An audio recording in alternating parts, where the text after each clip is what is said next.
శ్రీమాత్రే నమః. 87వ శ్లోకం. వ్యాపిని వివిధాకారా విద్యా విద్యాస్వరూపిణి మహాకామేశ నయన కుముదాహ్లాద కౌముది.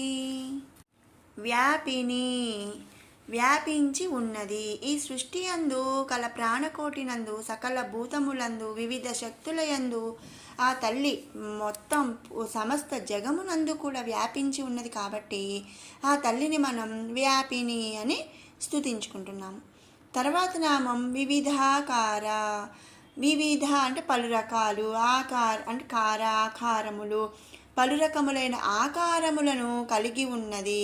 సర్వములందు దేవి వ్యాపించి ఉండటం వల్ల పలు రకములైన అంటే వివిధ రకాలైన ఆకారాలు కూడా దేవి స్వరూపములే కనుక వాటిని కలిగి ఉన్నది అని ఈ నామందు మనం చెప్పుకుంటున్నాము.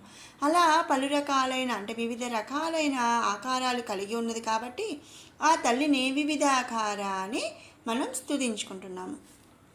తర్వాత నామం విద్యా విద్యా స్వరూపిణి.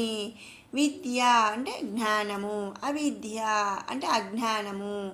విద్య అవిద్య, జ్ఞానము అజ్ఞానము ఈ రెండును కూడా స్వరూపిణి స్వరూపములుగా కలిగినది. అంటే ఇక్కడ ఏంటంటే విద్య అందు అంటే జ్ఞానమందు ఆసక్తి కనబరిచి తెలుసుకున్నవాడు దేవి యొక్క కరుణా కటాక్షములను పొంది పునర్జన్మరహితమైన మోక్షమును పొందుచున్నాడు. ఇక మరి అవిద్య అంటే అజ్ఞానము, ఆ అజ్ఞానమందు ఆసక్తి కనబరిచి తెలుసుకున్నవాడు మరి మోక్షము కలగదా? కర్మఫలానుసారము మరుజన్మలందు అనుభవించుటకు మరణమును పొందుచున్నాడు. మరి అంతే కదండి. మనం మామూలుగా చెప్తూ ఉంటాం కదా, పుణ్యం కొద్దీ అంటే మనం ఎంత పుణ్యం చేసుకుంటే అంతగా మన మోక్షం అంటే మరుజన్మ ఉండదు అని మనం చెప్పుకుంటాం కదండి.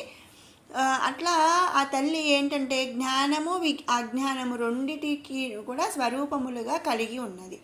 ఆ తల్లి ఏం చేస్తుందంటే జ్ఞానము మీద ఆసక్తి కనబరిచి జ్ఞానాన్ని తెలుసుకొని దేవి యొక్క కరుణాకటాక్షములు పొందిన వాళ్ళు ఏంటి అంటే పునర్జన్మ రహితం అంటే ఇంకా వాళ్ళకి పునర్జన్మ అనేది లేకుండా మోక్షం పొందుతారని, అలాగే అజ్ఞానమందు ఆసక్తి కనబరిచి తెలుసుకొని అంటే అజ్ఞానంగా వాళ్ళు చేసిన కర్మఫలానుసారం అంటే మంచి చేయని చెడు చేయని వాళ్ళు చేసిన కర్మఫలానుసారము మరుజన్మానందు ఆ కర్మఫలానుసారమును అనుభవించుటకు మరణమును పొందుచున్నాడు. కాబట్టి ఆ తల్లి రెండిటి స్వరూపంగా ఉంది. కాబట్టి ఆ తల్లిని మనం విద్యా స్వరూపిణి అని ఇక్కడ స్తుతించుకుంటున్నాము.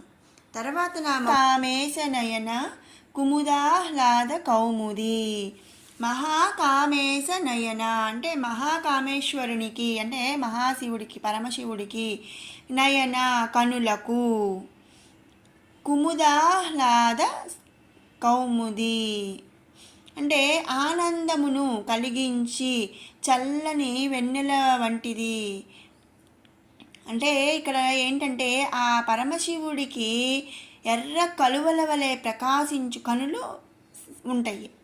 ఆ పరమశివుడి ఎర్ర కలువల వలె ప్రకాశించు కనులకు ఆనందమును కలిగించు చల్లని వెన్నెల వంటిది అని ఈ నామం యొక్క అర్థం అన్నమాట. అంటే ప్రకాశిస్తున్న కళ్ళకి వెన్నెలని ఇస్తుంది, చల్లగా ఉండేలాగా ఈ తల్లి చేస్తుంది.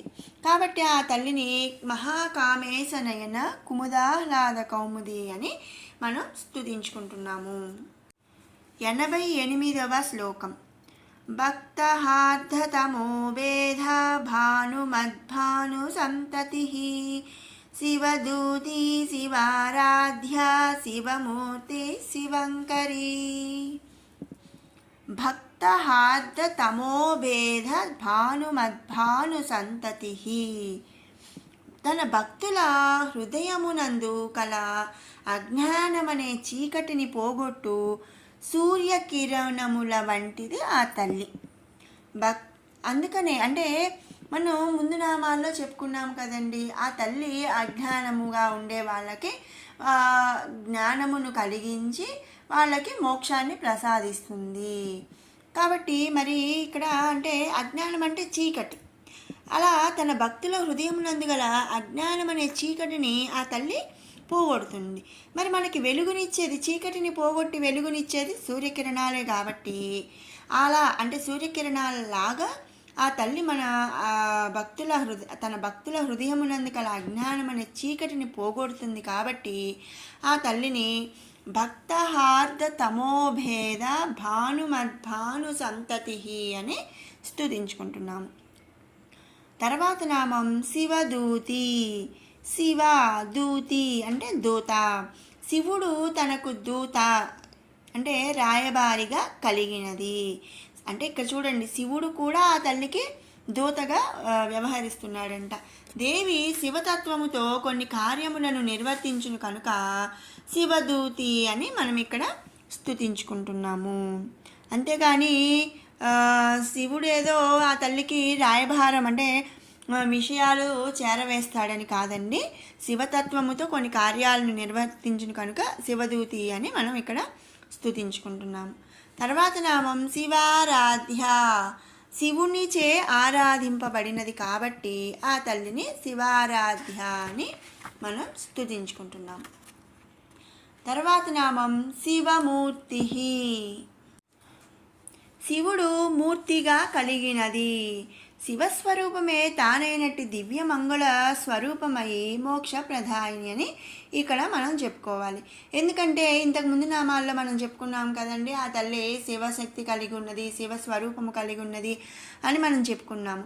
మరి శివస్వరూపమే తానైనట్టి దివ్యమంగళ స్వరూపము కాబట్టి శివుడు మూర్తిగా కలిగి ఉన్నాడని ఇక్కడ మనం అర్థం చేసుకోవాలి. అలా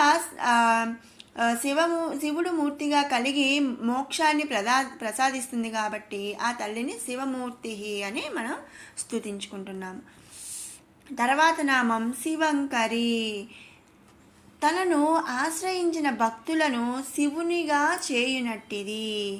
అంటే మనస వాచ కర్మణ త్రికరణ శుద్ధిగా తనను కొలుచు వారికి బ్రహ్మత్యమును ప్రసాదిస్తుంది అని అర్థం అన్నమాట. అలా తనను మనస వాచ కర్మణ త్రికరణ శుద్ధిగా కొలుచిన భక్తులకు బ్రహ్మత్యమును ప్రసాదిస్తుంది కాబట్టి ఆ తల్లిని శివంకరి అని మనం స్తుతించుకుంటున్నాం. 87, 88 శ్లోకాల అర్థములను ఇప్పుడు 85 నుంచి 88 శ్లోకాల వరకు కూడా 2 సార్లు పారాయణ చేసుకుందాం.